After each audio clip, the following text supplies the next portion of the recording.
What specific action would have brought you to your knees sooner? It was a simple, probing question posed in the cold, stark light of 1946. The speaker was Captain B.H. Liddell Hart, a renowned British military historian and strategist. Across the table, sitting in the gray uniform of a defeated empire, sat the shattered remnants of the Third Reich's military aristocracy. When Liddell Hart asked this question to captured German commanders, he expected a technical, bureaucratic answer. He anticipated a discussion about logistics, or perhaps a lament about the overwhelming industrial capacity of the United States, or the suffocating dominance of Allied air power. He expected them to blame the sheer math of war. He did not expect an indictment of Allied strategy. Field Marshal Gerd von Rundstedt, the doyen of the German officer corps and the senior commander in the West, looked at the historian with tired eyes and described a strategic gift that the Allies had unwittingly presented to Germany in September 1944. It was a gift, wrapped in caution and delivered by political compromise. It was a gift that cost tens of thousands of American and British lives and extended the most devastating conflict in human history by 6 agonizing months. As Liddell Hart listened, scribbling furiously, he realized he wasn't hearing a critique of a map or a battle plan. He was hearing a tragedy. He was hearing that the silence of the guns, the end of the killing, could have begun 6 months earlier than it did. Every grave dug between September 1944 and May 1945 suddenly felt less like the cost of war and more like the cost of a choice. The Germans knew they were defeated that autumn. Their army was broken.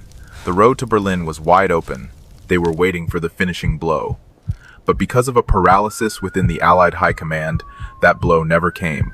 To understand the magnitude of this missed opportunity, we must rewind to late August 1944. The German army in France wasn't merely retreating, it was disintegrating in real time. The Battle of the Falaise Pocket had been a catastrophe of biblical proportions for the Wehrmacht. Tens of thousands of soldiers had been captured in a chaotic encirclement. Tens of thousands more lay dead in the fields of Normandy. The equipment losses were absolute and irreplaceable. Shattered tanks, twisted artillery pieces, and burning transport vehicles littered the French roads for miles, a graveyard of German ambition. Field Marshal Walter Model arrived to take command of the Western Front during this collapse. Model was known as Hitler's fireman, the troubleshooter sent to fix disasters that no other general could handle. But what Model found upon his arrival made his stomach turn. He did not find an army. He found fragments of broken units. He found soldiers wandering without weapons, officers trying to command men who were no longer there, and a command structure that had evaporated. The defensive line existed on paper maps in Berlin, but on the ground it was a phantom. Model's entire force, tasked with holding back the combined might of the Western world, had roughly 100 operational tanks. To put that in perspective, a single fully equipped American armored division possessed more firepower than Model's entire army group, and the Allies had not 1, but 12 armored divisions ready to attack. The rest of Model's armor was broken down on the side of the road or sitting uselessly with empty fuel tanks. The Ruhr, Germany's industrial heartland, the forge that built their weapons, and the engine that powered their war machine lay virtually undefended. Model looked at his maps and realized the terrifying truth. He had absolutely nothing to stop a concentrated armored thrust. For 3 critical weeks in September 1944, Germany was defenseless. Allied intelligence knew it. The codebreakers knew it. And most importantly, General George S. Patton's Third Army knew it. The American soldiers racing across France could feel the collapse. It was palpable in the air. German resistance was crumbling faster than the Americans could advance. The GIs in the Third Army weren't just moving. They were flying across the French countryside. For the first time since the beaches of D-Day, they could smell the end of the war. Optimism ran rampant. Some soldiers wrote home believing they would be back for Thanksgiving turkey. They didn't know that the brakes were already being pulled, not by the enemy, but from a desk hundreds of miles away. Patton had reached the Moselle River. It was the last major water barrier before the Siegfried Line and the German border. His tanks were sitting 100 miles from Germany. The path to the Rhine River was open. The path beyond it, into the heart of the Reich, was open. His intelligence officer, Colonel Oskar Koch, a man known for his cautious and accurate estimates, delivered assessment after assessment that pointed to one conclusion. The Germans were finished. Their army was broken. One concentrated, violent push would shatter the remaining crust of defense and end the war. On the other side of the line, Walter Model was desperately scraping together whatever humanity he could find to plug the holes. He was mobilizing old men from reserve units who hadn't marched in years. He was pulling terrified teenagers from the Hitler Youth. He was handing rifles to rear echelon clerks, cooks, and mechanics who had never fired a weapon in anger. He was building a defensive line out of desperation and prayer. Every day the Allies delayed, Model got a little stronger. Every week of hesitation gave him more time to reorganize the chaos. The window of opportunity was closing, and the Germans watched with bated breath, wondering why the Americans didn't just drive through them.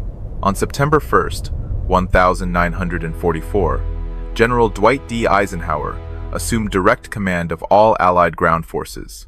He faced a monumental strategic decision that would determine how the war ended. The choice was binary. Option 1. Concentrate all available supplies, fuel, and ammunition on one single axis of advance, specifically Patton's Third Army, and punch a hole straight through to the Ruhr. Option 2. Advance on a broad front, moving all armies forward simultaneously to squeeze Germany from the north, center, and south. The concentrated thrust, the narrow front, was the aggressive option. It followed the classic military principle of time's Schwerpunkt asterisk, or focal point. You pick your best commander, you give him every drop of gas in the theater, and you let him run until he hits Berlin. It was high risk, high reward. If it worked, the German government collapses in weeks. If it failed, the spearhead could be cut off and destroyed. Patton wanted it. American military doctrine supported it. German defenses were too weak to stop it. But Eisenhower wasn't just a general fighting a war. He was a politician managing a fragile alliance. And this is where the logic of war clashed with the logic of politics. Field Marshal Bernard Montgomery, the British commander, demanded priority in the north. Prime Minister Winston Churchill was pressuring President Roosevelt to ensure British forces played a leading role in the final victory. Montgomery, with his massive ego and immense popularity in Britain, threatened to go over Eisenhower's head to Churchill if he didn't receive priority for supplies. The resulting political crisis could have fractured the alliance at the very moment of victory. Furthermore, Patton was politically toxic. The slapping incidents in Sicily, where he had struck shell-shocked soldiers, had made him a public relations nightmare. He was on probation. Giving him supreme operational authority to end the war would have caused an uproar in Washington and humiliated the British command. There was also a severe logistical reality. The Allies had captured the port of Antwerp on September 4th. It was one of Europe's largest ports and was essential for supplying the armies. However, German forces still controlled the Scheldt estuary leading to the port. Until the estuary was cleared of mines and guns, the port was useless. Clearing the Scheldt was Montgomery's responsibility. But Montgomery was distracted. He was focused on his own plan to end the war, a plan that would divert resources away from Patton. The broad front strategy meant advancing everyone slowly. It meant no one army had enough fuel to move fast, but no ally felt left out. Eisenhower chose the broad front. He didn't choose it because he couldn't read a map. He chose it because he understood the politics of coalition warfare. It was the tax paid to keep the US and UK together. The consequences were immediate. Patton's Third Army, the most dynamic striking force in the European theater, ground to a halt in the first week of September. They didn't stop because of German fire. They stopped because of empty fuel tanks. The Allied supply system was breaking down. The Red Ball Express, the famous truck convoy system, couldn't move fuel fast enough from the distant Normandy beaches to the front lines. Every army was running short, and when Eisenhower had to choose who got the precious remaining fuel, he chose Montgomery. Why? Because Montgomery had sold Eisenhower on a dream. He proposed Operation Market Garden. It was an audacious, complicated airborne assault designed to capture a series of bridges across the Rhine in Holland. Montgomery, usually the most cautious of generals, promised that this operation would end the war by Christmas. Eisenhower, desperate for a quick resolution that satisfied British political needs, gave him priority. Patton was furious. He watched as the fuel intended for his tanks was diverted north. His army sat motionless, engines cold, while the path to Germany remained open just a few miles away. He told his staff, that they were handing the Germans exactly what they needed most: time. Market Garden launched on September 17, 1944. It was the largest airborne operation in history, a spectacle of air power, and it failed catastrophically. The British 1st Airborne Division dropped into a surprise. They were surrounded at Arnhem by SS Panzer divisions that Allied intelligence had missed or ignored. The paratroopers were cut to pieces in the streets and woods. Of the 10,000 men who landed, barely 2,000 escaped back across the river. The rest were killed or captured. Total Allied casualties exceeded 17,000. The gamble had failed. The war would not end by Christmas. As the shattered remnants of the 1st Airborne waded back across the Rhine, the true tragedy wasn't just the men lost in the woods of Arnhem. The tragedy was the opportunity cost. The fuel burned by the transport planes, the supplies dropped to the wrong zones, the logistical effort wasted on a dead end, all of it could have fueled Patton's drive into the undefended heart of Germany. Patton had predicted exactly this.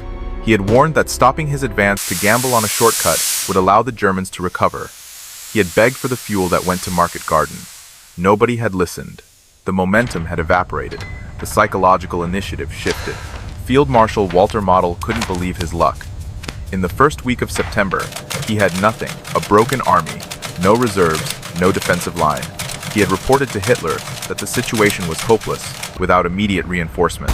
Then, miraculously, the Allied advance slowed. It stopped in key sectors. The concentrated thrust he feared more than anything never materialized. Model worked frantically. He was a master of improvisation. He pulled units from quiet sectors. He activated every reserve formation in Germany. He conscripted factory workers. He cannibalized damaged equipment to make working weapons. Day by day, the West Wall, what the Allies called the Siegfried Line, came back to life. Bunkers that had been empty were now manned. Minefields were laid. Artillery was positioned. By late September, he had a continuous defensive line. By October, he had operational reserves.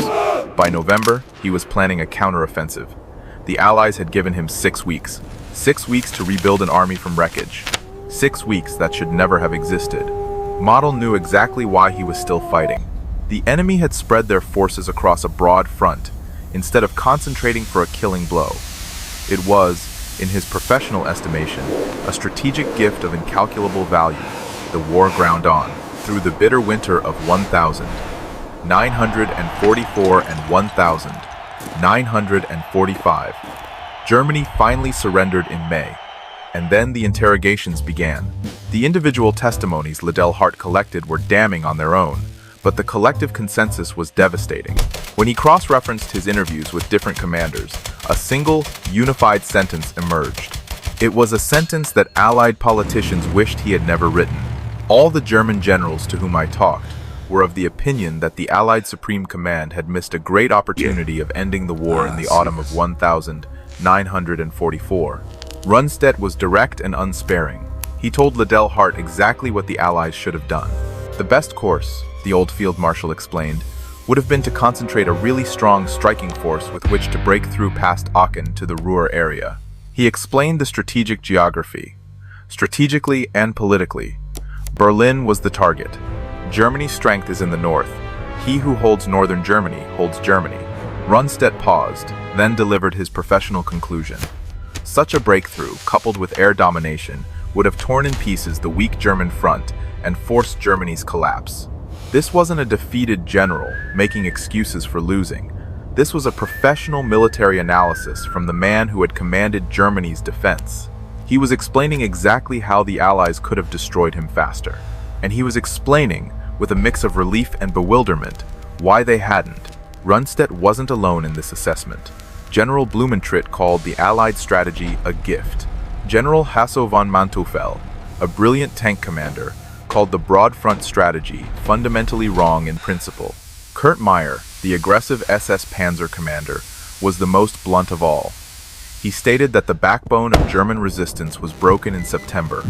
They were just waiting for the Allies to notice they had won. General after general delivered the same verdict.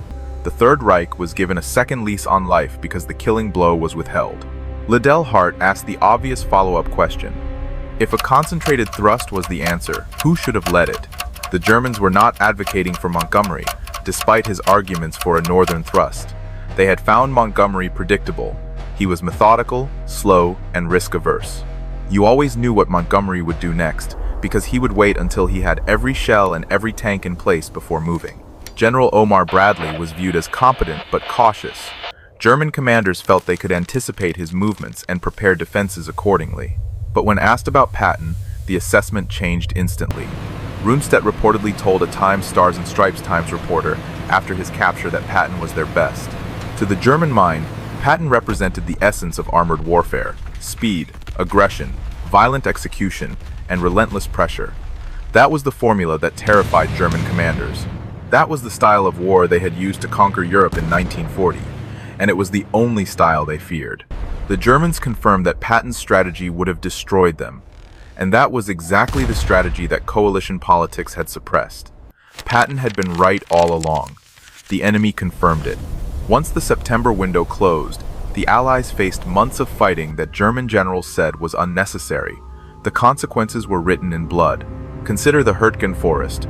American forces spent 3 months fighting through dense, dark woodland for terrain that possessed little strategic value and could have been bypassed. It became a meat grinder. 33,000 American casualties. It was one of the bloodiest, most miserable battles of the European theater. While generals at Shahef headquarters debated coalition harmony and supply rates, 19-year-old boys in the Hurtgen were rotting in frozen foxholes, fighting for every yard of a forest that didn't need to be taken. They were fighting against an enemy that should have already surrendered. Consider the Siegfried Line. It was eventually taken by bloody frontal assault, bunker by bunker, because it hadn't been outflanked when it was weak and empty in September. The battles ground on through the autumn mud and into the freezing winter. American soldiers died taking ground that should have been behind them months earlier. Every casualty had a name. Every death produced a telegram to a family back home that shattered a world. German generals, interviewed in the safety of comfortable captivity, explained that it didn't have to happen this way. Then came December 16th, 1944. Germany launched its last major offensive through the Ardennes, the Battle of the Bulge. The attack succeeded initially because Eisenhower's broad front strategy had left the defensive positions in that sector dangerously thin. There were no reserves where they were needed, because everyone was trying to attack everywhere at once. The Germans achieved complete surprise. The result was 80,000 American casualties in 6 weeks, 19,000 dead. The 106th Infantry Division surrendered 7,000 men in a single day, the largest mass surrender of American forces in the European theater. This offensive was the direct result of the time given to model. This was what the 6 weeks of September and October had bought Germany. Time to rebuild, time to plan, time to launch one final desperate attack to kill more Americans. German generals didn't claim the Bulge would have succeeded regardless. They acknowledged it was only possible because the broad front gave them the breathing room to prepare it. A concentrated Allied thrust in September would have forced a German surrender before any counteroffensive could even be drawn on a map. Every handshake that kept a general happy meant the front line moved a little slower. The casualty lists grew a little longer. The Germans understood coalition politics better than the Allies realized. One captured officer told interrogators that the Allies were fighting 2 wars, one against Germany and one against each other. Germany only had to survive the second war long enough to rebuild for the first. Every time Montgomery and Patton competed for resources, Germany won time. Every time Eisenhower compromised to keep the coalition happy, German defensive lines grew stronger. Runstedt recognized this dynamic. He had studied the Allied command structure. He knew that Eisenhower's job was as much political as it was military. He knew that the concentration of force, the most basic rule of strategy, was politically impossible for the Allies, even when it was militarily obvious. The broad front wasn't a military strategy designed to win quickly. It was a political necessity designed to keep everyone playing, and German generals understood that distinction perfectly. Historians today still debate whether a concentrated thrust could have ended the war in 1944. They argue that supply lines were stretched to the breaking point. They point out that ports were damaged and logistics were a nightmare. They suggest that a single thrust by Patton might have outrun its logistics and been cut off and destroyed in isolation, much like the panzers at Stalingrad. But these arguments largely come from Allied planners who had reasons to justify their decisions after the fact. The German commanders who actually faced those decisions had a different view. They looked at the reality on the ground. Model had nothing in September. The Ruhr was open. The Siegfried Line was unmanned. A concentrated attack, with everything the Allies had available, would have broken through the crust before Germany could recover. The men who would have been tasked with stopping that attack said, unequivocally, that it could not be stopped. The enemies trying to destroy America understood the failures of Allied leadership better than Washington did.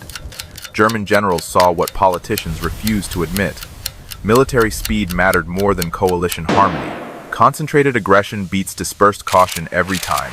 The commander who could win fastest wasn't the commander who got the resources. Eisenhower kept the alliance together. That was his primary job, and he did it brilliantly.